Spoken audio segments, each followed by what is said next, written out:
The movement has arrived. There is no anarchism anymore, only politics. A poem in 3 parts. 1. To punch a Nazi. Video of an asshole being punched in the face is comforting thousands of anxious Facebook fanatics. Some argue that a punch is valuable, others perhaps focus on what it means to live under or resist fascism. What happens when they come for the fill in the blank? Well, they have been coming for a while now. America was founded on genocide and slavery. True.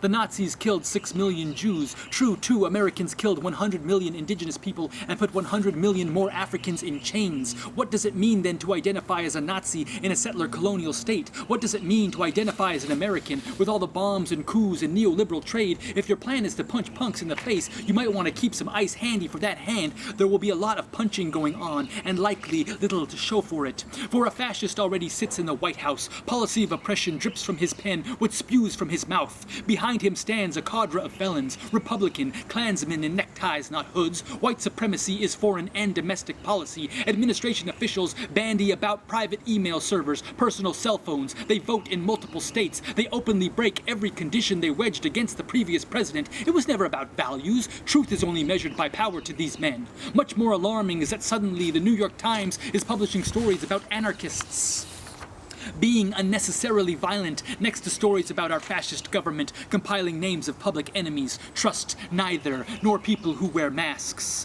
Those in power are escaping punches all the time, from face-covered Antifas or otherwise. Rich white immigrants escape ice paddy wagons. Saudis escape bans. Carlos Slim, a Mexican national worth 40 billion, and Kelsey Warren, a Texan worth 3, plot pipelines to ship gas across the border, while the people that pick your fruit and clean your house are rounded up and put into cages, shipped back to where more violence awaits them. There is a racket building walls and guns and drones in prisons. There is a big industry on mass-producing produce and building condos in East Austin. Both rely on a sensible immigration policy. The new policy is much less sensible. It is a wholesale, last chance, going out of business bonanza, and the business is the state.